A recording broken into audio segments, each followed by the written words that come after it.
Wow! పచ్చి చింతకాయతో చేసిన చేపల పులుసు అంటే అసలు ఎంత కమ్మగా ఉంటుందంటే, మనం రెగ్యులర్‌గా చింతపండుతో చేసుకుంటామండి. కానీ ఈ పచ్చి చింతకాయలతో చేసిన చేపల పులుసు అండి అసలు ఎంత బావుంటుందంటే, ఒక్కసారి ట్రై చేయండి. సీజనల్ కాబట్టి ప్రతి ఒక్కరికి దొరుకుతాయి. ఇప్పుడైతే ప్రాసెస్‌లోకి వెళ్ళిపోదాము. ప్రాసెస్ చూస్తూ ఉండండి. అలాగే అనుకున్న బంధం స్టోరీ చెప్తాను. స్టోరీ కూడా వినండి. ఫస్ట్ నుంచి కూడా మన ఛానల్‌లో వీడియోలు అప్లోడ్ చేసున్నాను. ఎవరైనా స్టోరీ మొదటి నుంచి వినాలి అనుకుంటే మన ఫస్ట్ వీడియోల కాడ నుంచి చూడండి. స్టోరీ అయితే ఫస్ట్ నుంచి ఉంటుంది. స్టోరీ చాలా బాగుంటుందండి. కథ ఇంకా మలుపులు తిరగబోతుంది. ఇప్పుడు స్టోరీలోకి వెళ్ళిపోదాం. ఒక సేల్స్ గర్ల్ జోక్యం చేసుకుంది. ఆమె వసుధ పైనుంచి కిందకి అసహ్యంగా చూసింది. మేడం, ఇవి డిజైనర్ వేర్. మీ బడ్జెట్కి ఇవి సెట్ అవ్వవు అనుకుంటా. బయట ప్లాట్ఫామ్ మీద తక్కువ రేటుకు దొరుకుతాయి. అక్కడ ట్రై చేయండి. ఆ మాట వినగానే రిషికి రక్తం మరిగిపోయింది. వసుధ తన భార్య. ఆమెను అవమానించడం అంటే తనను అవమానించడమే. వసు ఏదో సమాధానం చెప్పబోయింది కానీ రిషి అడ్డుకున్నాడు. అతను సేల్స్ గర్ల్ దగ్గరికి నడిచాడు. అతని కళ్ళల్లో ఉన్న తీక్షణత చూసి ఆ అమ్మాయి భయపడింది. నువ్వు ఎవరితో మాట్లాడుతున్నావో తెలుసా?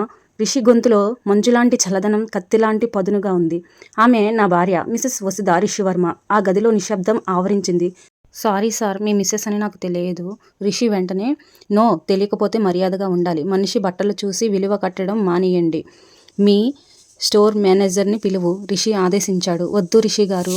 వసు అతని చెయ్యి పట్టుకుని, ఆ అమ్మాయి ఉద్యోగం పోతుంది, వదిలేయండి. రిషి ఆమె వైపు చూశాడు.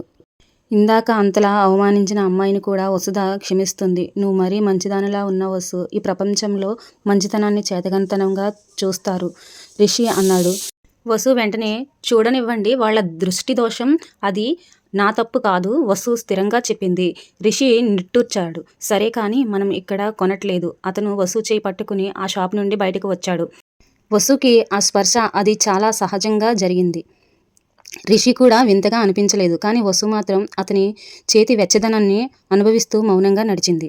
వారు మాల్లోని ఫుడ్ కోర్ట్ వైపు వెళ్తుండగా ఎదురుగా ఒక వ్యక్తి వచ్చాడు. అతను సూట్ వేసుకుని చాలా హుషారుగా కనిపిస్తున్నాడు. హే రిషి అని పిలిచాడు. రిషి ఆగిపోయాడు. అతని మొహం కొంచెం చిట్లించి, అది హర్ష. రిషి బిజినెస్ కాంపిటీటర్లో కాలేజీలో రిషికి జూనియర్. కానీ బిజినెస్లో ఎప్పుడూ రిషిని దెబ్బకొట్టాలని చూస్తూ ఉంటాడు. హాయ్ హర్ష, రిషి పొడిగా పలకరించాడు. హర్ష రిషి పక్కనున్న వస్తుని చూశాడు. ఆమె చేతిలో కొన్ని మామూలుగా షాపింగ్ బ్యాగులు ఉన్నాయి. Wow Rishi Varma with a lady, అది కూడా శ్రేయ కాదు. హర్ష నవ్వుతూ వెటకారం చేశాడు. ఎవరేమో ఈ కొత్త చారిస్టర్ ప్రాజెక్ట్, లేక మీ ఊరు నుండి వచ్చిందా పని మనిషా? రిషి పిడికిలు బిగించాడు. Harsha mind your tongue. ఆమె నా భార్య. హర్ష గట్టిగా నవ్వాడు. భార్య? Are you joking Rishi? Rishi Varma సిటీలోని మోస్ట్ ఎలిజిబుల్ బ్యాచులర్. ఇలాంటి పల్లెటూరు పిల్లని పెళ్లి చేసుకున్నాడా? ఓ మై గాడ్, ఏం చూసి చేసుకున్నావురా? ఆస్తి లేకపోతే పోనీ, కనీసం క్లాస్ అన్నా ఉండాలి కదా. రిషి హర్ష కాలర్ పట్టుకోవడానికి ముందుకు వెళ్ళాడు. కానీ వసు మళ్ళీ అడ్డుపడింది. ఆమె ముందుకు వచ్చింది. హర్ష కళ్ళలోకి సూటిగా చూసింది. నమస్తే అండి. ఆమె స్పష్టమైన తెలుగులో గంభీరంగా పలకరించింది. క్లాస్ అంటే ఏంటి బాబుగారు? ఖరీదైన బట్టలు వేసుకోవడమా? ఇంగ్లీష్ మాట్లాడమా? హర్ష ఆమెను చులకనగా చూశాడు. నీకు అర్థం కాలేదమ్మా. క్లాస్ అంటే స్టాండర్డ్ అంటాడు హర్ష. స్టాండర్డ్ బట్టల్లో ఉండదు బాబుగారు, బుద్ధిలో ఉంటుంది. వసుధ శాంతంగానే చెప్పింది. మా ఊర్లో రైతులు చదువుకోకపోవచ్చు, కానీ ఆకలితున్న వాడికి అన్నం పెట్టే సంస్కారం ఉంది. అదే అసలైన క్లాస్. రిషి గారు నన్ను పెళ్లి చేసుకోవడానికి నా ఆస్తి చూడలేదు, నా మనసు చూశారు. కానీ మీరు మనిషిని కాకుండా మనిషి మీద ఉన్న బట్టల్ని చూస్తున్నారు. పేదరికం నా బట్టల్లో లేదు, మీ ఆలోచనలో ఉంది. ఆ మాటలకు చుట్టుపక్కల ఉన్న కొందరు చప్పట్లు కొట్టారు. హర్ష ముఖం అవమానంతో ఎర్రబడింది. నోట మాట రాలేదు. పదండి రిషి గారు, ఇక్కడ గాలి కలుషితంగా ఉంది అని వసుధ రిషిని తీసుకుని ముందుకు నడిచింది. రిషి ఆశ్చర్యంగా ఆమెను చూస్తూ నడిచాడు. ఇన్నాళ్ళు తన బిజినెస్ మీటింగ్లో ప్రత్యర్థులు మాటలతో కొట్టారు, కానీ ఇలాంటి సరళమైన సూటైన సమాధానం తానెప్పుడూ వినలేదు. ఆమె కేవలం వసుధ కాదు, ఒక అగ్నిపర్వతం. పైన శాంతంగా కనిపిస్తుంది, కానీ కదలేస్తే బూడిద చేస్తుంది.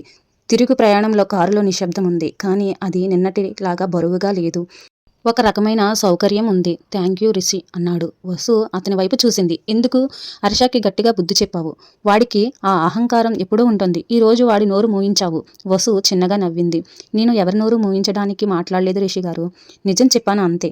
అయినా మీరంటే గిట్టని వాళ్ళు ఇలా మాట్లాడుతుంటే మీరు ఎందుకు కోప్పడతారు? కుక్కలు మురికితే సింహం పట్టించుకోదు కదా. రిషి గట్టిగా నవ్వాడు. చాలా రోజుల తర్వాత అతను మనస్ఫూర్తిగా నవ్వాడు. నన్ను సింహం అంటున్నావా? ఇందాక షాప్లో రాక్షసులు అన్నావు. రాక్షసులో కూడా సింహం పౌరుషం ఉండొచ్చు కదా. వసు చమత్కరించింది. రిషి ఆమెను రిషి ఆమెను ఆసక్తిగా చూశాడు. నువ్వు నేను అనుకున్నంత అమాయకురాలివి కాదు వసు. నీలో చాలా షేడ్స్ ఉన్నాయి. మనిషి అన్నాక రకరకాల రంగులు ఉంటాయి రిషి గారు. మీరు రంగులు వేరు, నా రంగు వేరు. కానీ 2 రంగులు. రిషికి ఆ మాట నచ్చింది. మొదటిసారిగా అతను ఆమెను ఒక బరువుగా కాకుండా ఒక ఆసక్తికరమైన వ్యక్తిగా చూడడం మొదలుపెట్టాడు. వారు ఇంటికి చేరుకునేసరికి సాయంత్రం అయ్యింది. వసు ఫ్రెష్ అయ్యి కొత్తగా కొన్న ఒక సాధారణమైన కాటన్ కుర్తా వేసుకుంది. అది ఆమెకు చాలా బాగా నచ్చింది. రిషి ఆమెను చూస్తూ కాసేపు చూపు తిప్పుకోలేకపోయాడు. వారు కలిసి టీ తాగుతుండగా రిషి ఫోన్ మోగింది. స్క్రీన్ మీద శ్రేయ పేరు కనిపించింది. రిషి ముఖంలో నవ్వు మాయమైంది. వసు కూడా ఫోన్ స్క్రీన్ మీద చూసి లిఫ్ట్ చేయండి వసు చెప్పింది. భయపడకండి, నేను గదిలోకి వెళ్తాను. వద్దు. రిషి ఫోన్ కట్ చేశాడు. వసు ఆశ్చర్యపోయింది. మనం మాట్లాడుకోవాలి వసు. రిషి సోఫాలో కూర్చున్నాడు. శ్రేయ గురించి, నా గతం గురించి నువ్వు తెలుసుకోవాలి. లేకపోతే మన మధ్య ఈ ఇబ్బంది ఎప్పుడూ ఉంటుంది. వసు కూర్చుంది. ఆమె గుండె వేగంగా కొట్టుకుంటుంది.